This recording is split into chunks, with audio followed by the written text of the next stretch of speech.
if you literally just cannot find the words and you're like looking for the perfect time to bring this up and it's just never hitting, there is an app, and I wish I could remember the name of that app.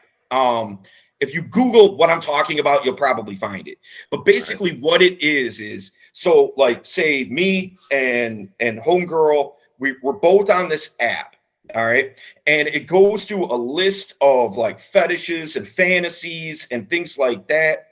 And it only tells you the ones that you both align on. So therefore, like say you say something like, I'm into, whatever, something super crazy.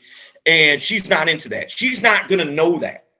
Okay. She's only going to know the ones that you guys match on. Now you both know. Now you can have that conversation. And for God's sakes, don't have that conversation when you're knocking it out.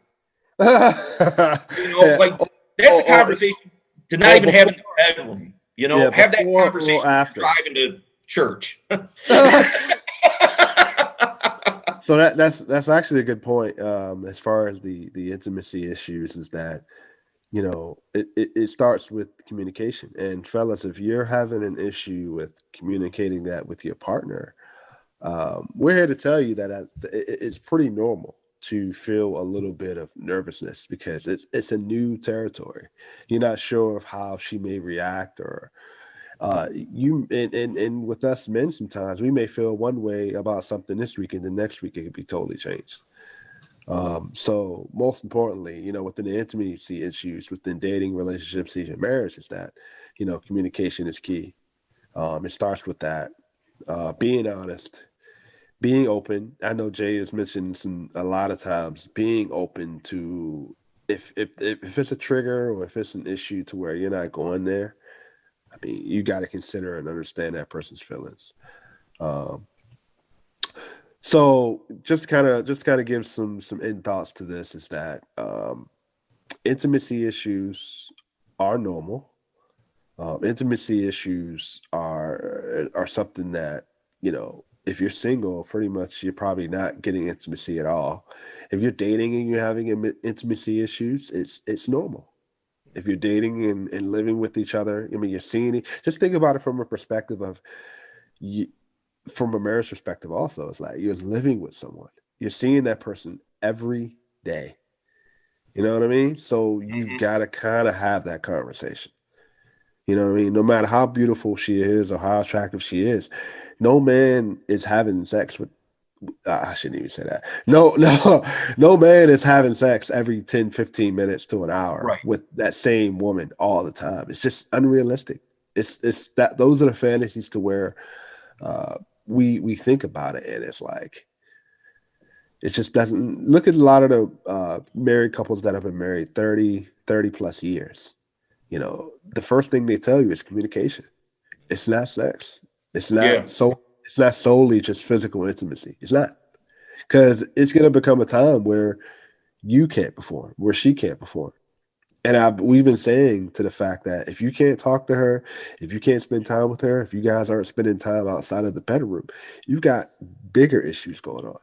Yeah. If the physical intimacy is the only thing you guys actually agree on, then you both might need to move on, unless that's really what you're there for.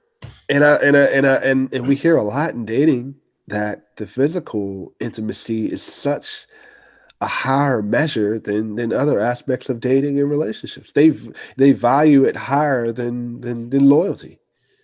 Yeah, that's absurd to me. It's absurd. It's crazy to where, and men and women, they'll say, well, sex has got to be on point. I was just watching a show last week where it said, hey, sex has got to be on point or I'm out.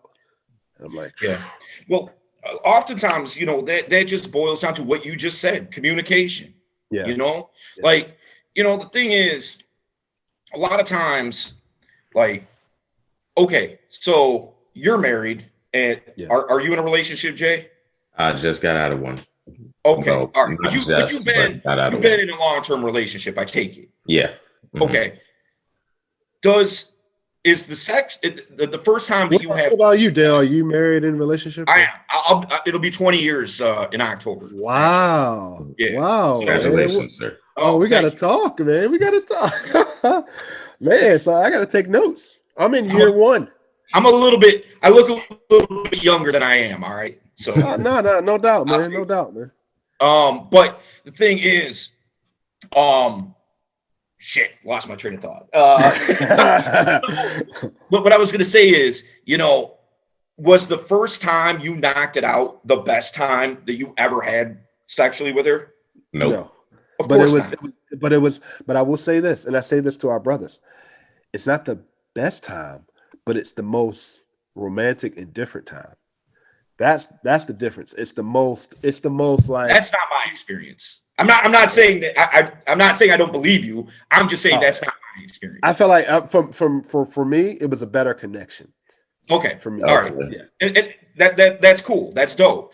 For most people, sex tends to get better over time, and then you might hit a kind of a exactly. You hit the peak valley a little bit, because things may have got a little stale, a little mundane. You might need to spice things up a little bit, and that's where that app comes into play. That I was talking about. But the thing is, it gets better. Why? Because you get more comfortable with each other. You communicate a little bit. Oh, I like this. Let's try this position. Let's do, this, that, and the other.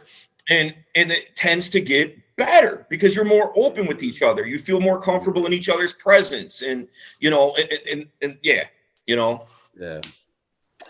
So that's definitely good advice, Dale. Kind of plug your